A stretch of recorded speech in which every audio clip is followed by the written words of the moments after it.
excited about this third year. We have 9 honorees, so we've increased because this year we asked persons to nominate, and we got over 200 nominations. So there were so many different stories, and I really wish I could have picked everybody.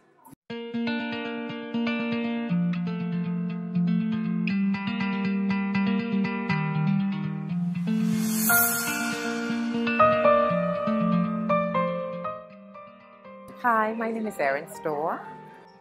Well, every year I get my mammogram done, and last year after my birthday in October, I had my yearly mammogram, and they discovered a mass in my right breast, and after a biopsy, they said that it was stage 1 cancer. It didn't make me sad, it just shocked me, and I said, you know what?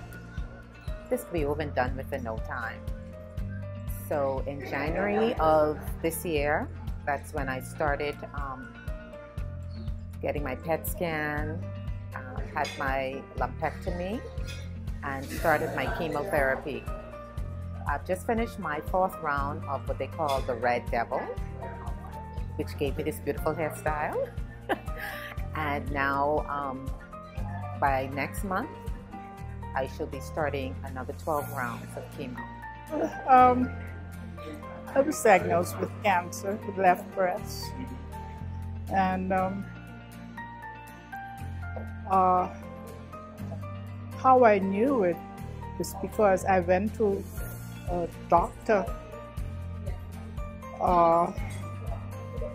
for just ordinary purposes. I just went to do a regular checkup, and I think it was probably a couple of weeks well, and I realized that I didn't hear from my doctor.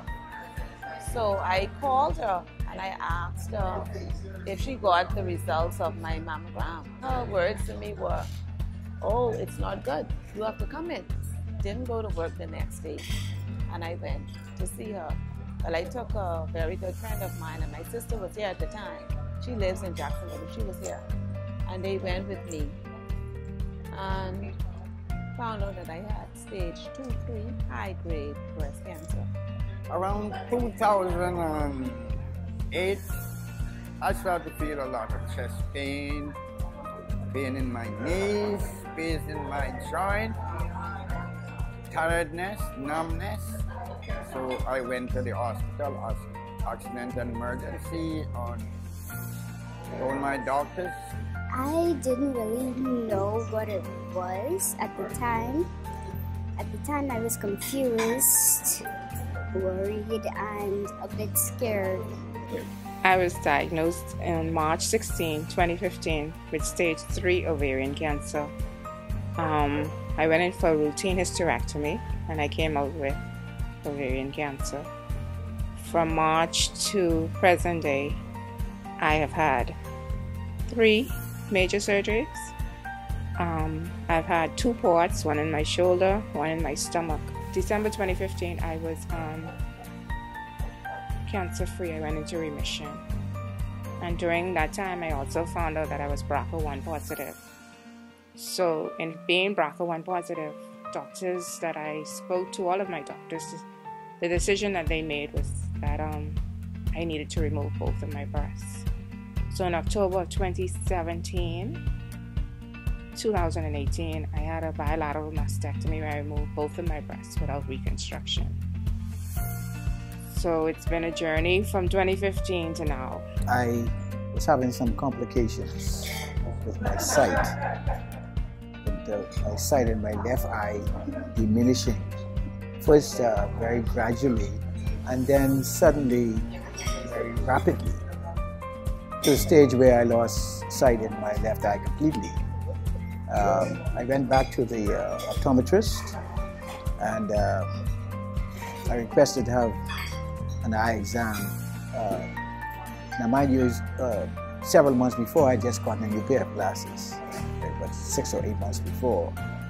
But I was very concerned that I'm losing sight in my eye, and I just had my glasses changed.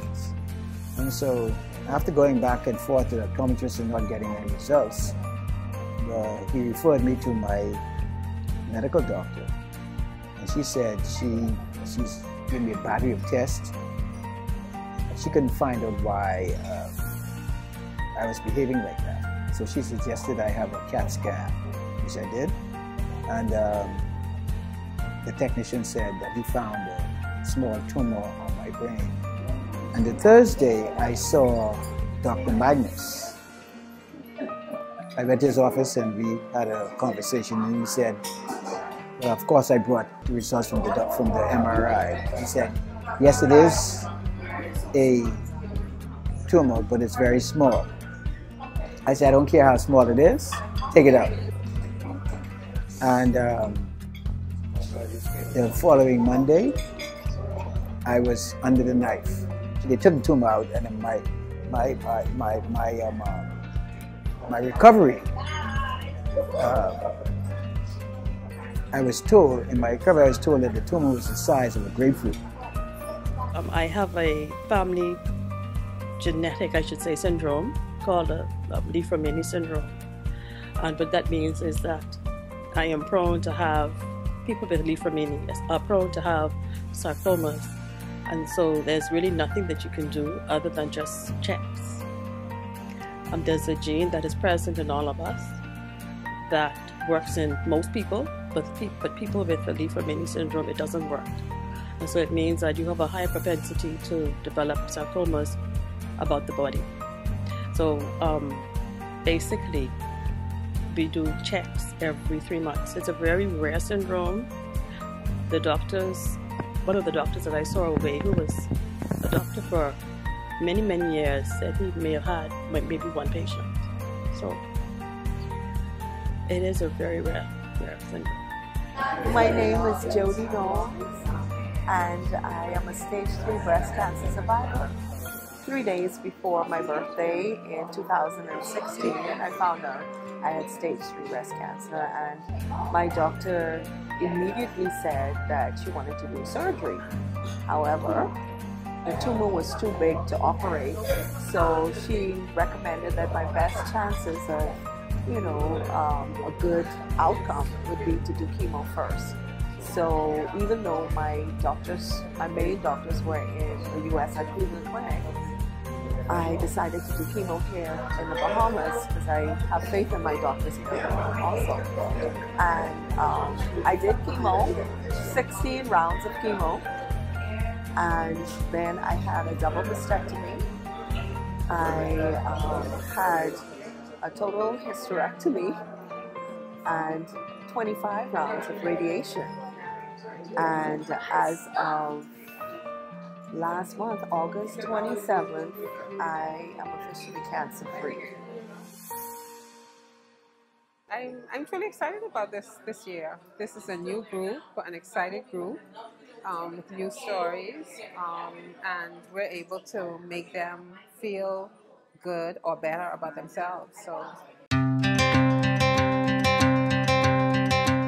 it's a journey, and I've had a really great support group from my church, Bahamas Harvest Church, and they have been tremendous in helping me get through this. And I keep telling persons that this is my journey. I have to go through the process in order to get to my promise. I've been taking this journey very well with faith, with renewed strength every day, and look at it as I'm healed, but I have to go through this in order to tell my testimony to somebody else that is going through that it's not a death sentence and it's not the end of the world. Once you believe and you have faith, anything and everything is possible. So this is going to be a great organization developing up where we got to work together, because cancer hurts a lot of people, and cancer is not a killer. If you have faith and believe and don't worry, don't fret yourself, you can kill cancer. But if you sit, worry yourself, fret, every day you say, man, I feel in pain. Every day I told my mom, I'm feeling pain, but I don't say it. You see, your tongue is make you feel the way you feel. If you say you feel strength and talking every day, you're getting better. If you say you feel bad, you're getting down and out. It's a good thing to believe and trust in God. Things that help get me through it is faith, belief, love, and hope. And so I believe this is an opportunity for me to help people who are afraid because of their lack of faith. And the reason why I agreed to do this time is because I want this to be a continuation of the mission I'm on, which is to bring some hope to some people who feel so afraid of these things that they cannot control. And if they put their trust in God and stop worrying about their concerns, I try to steer them in a direction that, look here, you have to trust God. If you could sit in an aircraft and strap yourself down and let a pilot who could be drunk fly you 30,000 feet in the air and you don't worry, why would you not put your faith in God? Well, even though it was a rat race and everything, I stopped and I said, okay, Lord, let me thank you for the little things. Today I woke up and I didn't have bad feelings, and I didn't feel dizzy, and I didn't feel low. I thank you for that. So for somebody who is going through now, I would say don't allow the entire scope of what the condition is. A lot of physical struggles that you have, and the bone pains and these different things. Know that there's a light at the end of the tunnel, and you're going to come out. Believe it. See yourself out of it, and enjoy life in the little things. My belief in God and my foundation, that really helped to shape the strength that I had going through this. And the people that prayed for me, they really, really held my hand. So find a support system, develop that support system. That's what I would say. We have a lot of exciting things in store. We garnered from last year's show that everyone loved the police band, so we're working on getting them back again. And just featuring our honorees more than we did last year, because the show is really all about them. So we're working, me along with the committee, to see how we can feature them more, because like I said, it's really about them. She called me after 9 o'clock one night. I'm like, who is this number? This 80 something or 81 calling me at this time. I said, yeah, I'll answer it. And she said, you were nominated as an honoree? I said, who nominated me? I don't know anything about this. Apparently my small group from church, they nominated me. About 15 of them had written in and tell Jillian my story. And I was like, can I pray about this? Can I call you tomorrow and pray about this and let me see what God says that I must do, because I am kind of shy. To walk on a stage, I thought it was frightening. But I called the ladies in my small group, and they encouraged me, you can do this. I say, I'm going to do it because you guys are going to be behind me every step of the way. I am honored and grateful that I'm among other persons who are going through the journey. Well, I was in Eleuthera, spending the week there. I love Eleuthera. And so my daughter, Jill Gibson Marsh, she told me when I got into Nassau, and I said, oh my goodness, I don't know, because previous to that, I've had a stroke. And it left me not, I used to be very talkative. And now it seemed to me as if I can't talk. And that is, from the stroke. And I said, I don't know what to do. I was talking and she was saying, and her father this and her father that. And I know her father so well. He was a customs officer, and my husband was the controller of customs. So I knew him very well. I could just see him on Bay Street, and me and my husband passing by and say, "Hi, Gibby." And that's what they call him. And so I just knew him. And so I said, well, just do it for her. So I just, want people to know that I had cancer and I had a shot on my leg and I had a stroke and I've had all these things, detrimental things. And here I am still alive. And that's marvelous. And that's only through God's grace that I'm alive today at 87. I was so excited. I was so honorary. Someone honorary. When I heard about this honorary, someone called me and said, I have to talk to people. I don't know who is calling me. So I was with a teacher from he said, answer. It could be something important. And I say no. And search your WhatsApp and you will see, I'll send a message. When I read WhatsApp, you will be invited to honorary for such and such a time, the 23rd, 21st, and this. I say, yeah, I just call her back and tell her, yeah, I'm ready for that right now. Well, I felt because actually one of my co-workers, she told me that she had nominated me for it. And then this other guy told me that he had nominated me, but I still didn't pay any mind. And then when she called and she said that I was nominated, she said actually I had quite a few nominations.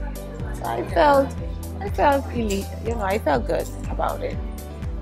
Yeah. So I feel that just this coming up, being a part and being chosen to actually as an honoree for Remilda Rose is like a stamp of excitement for me, and to say you did it, you survived it, and I was with you. And here I want to use the hands of Julian Williams to reward you.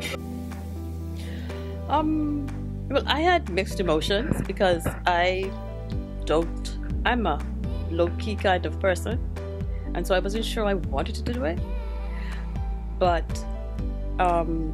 what I guess tipped me over, because I was riding the fence, what tipped me over was that I was put in the WhatsApp group, and there were children that were being honored.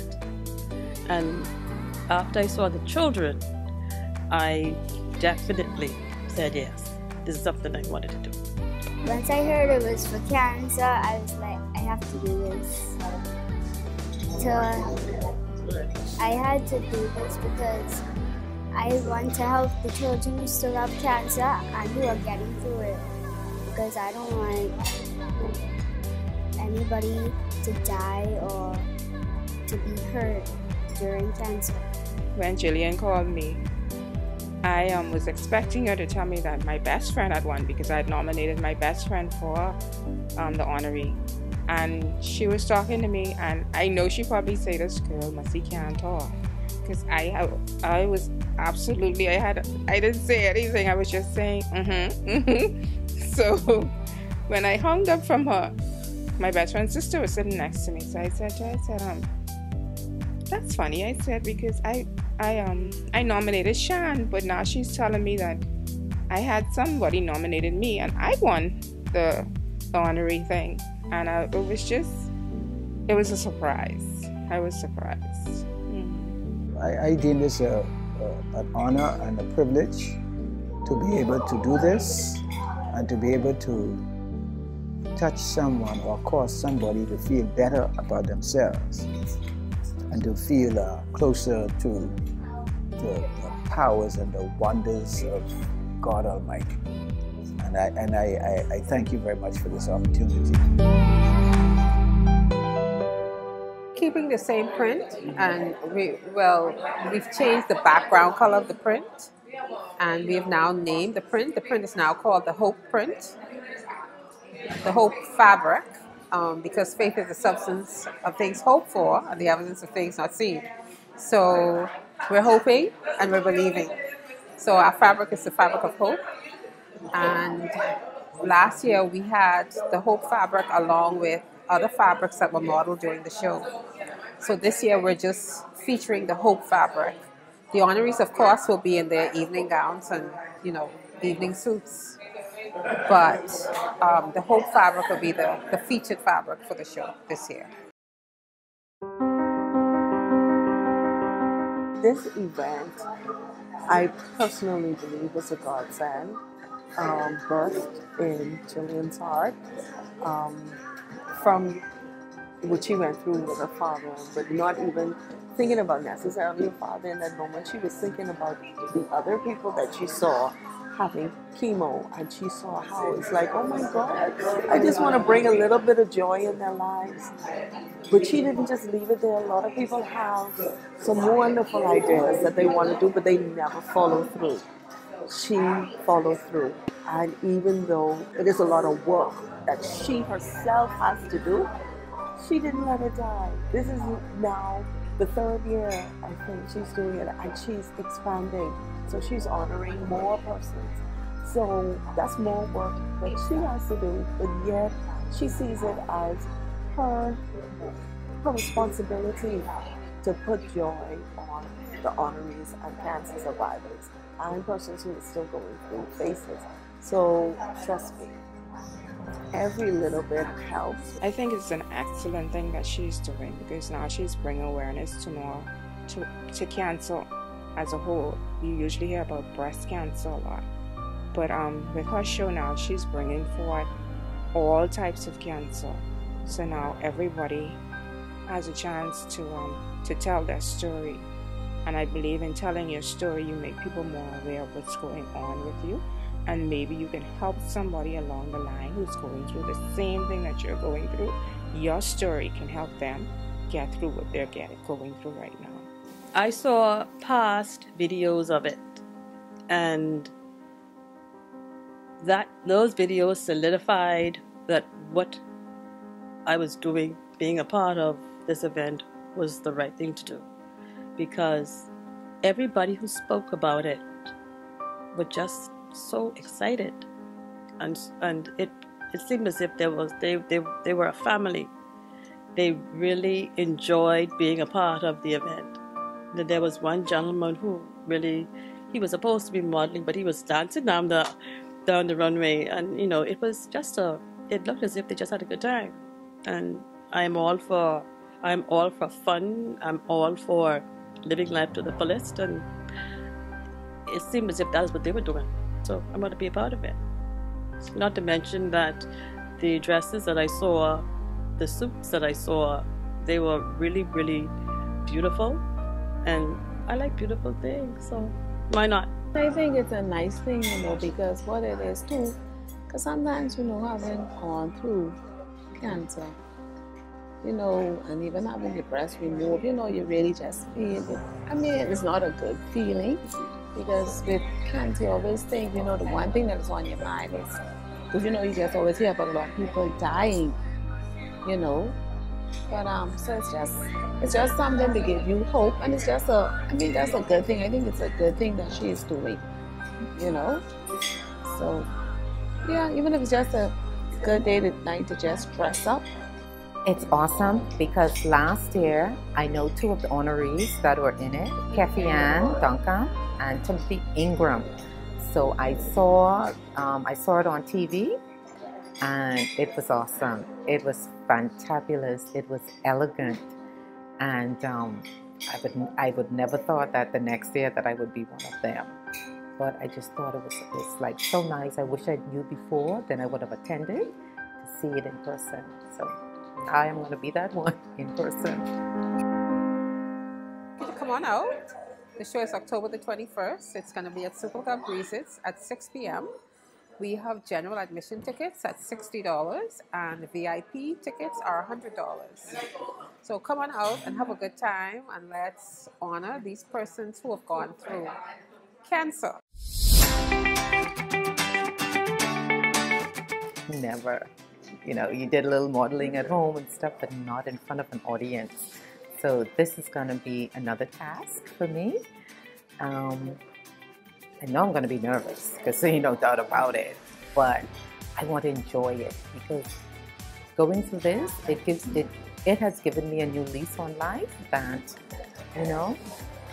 enjoy the small things, don't sweat, the small stuff, just enjoy life. And I've always tried to be a happy person, and through this, I've continued to be, not letting anybody darken my day, and not even the chemo.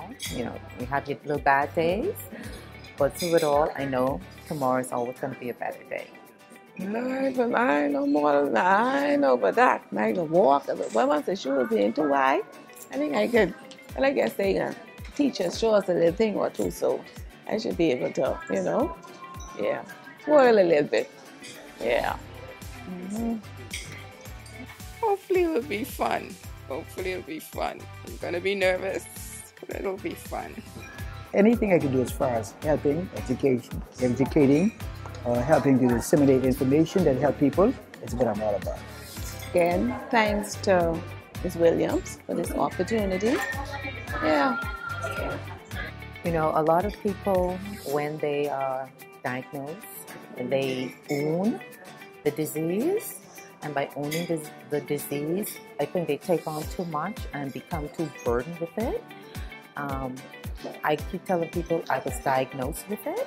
That's what the doctor said. But in my body, I know that I haven't. So once you keep a pleasant personality, a positive attitude, and you go through this with the strength that you will overcome, you will overcome. Just wanted to say thank you to Jillian for letting me be one of the honorees in her show. Thank you to my support team at home, my mommy, my brother, my best friend Chantel, my sister Tanya, and the rest of my support team, Inez, Lily, all of them. They really stuck by me these last few years that I've been going through the cancer, and I'm eternally grateful to all. I would say never give up without a fight.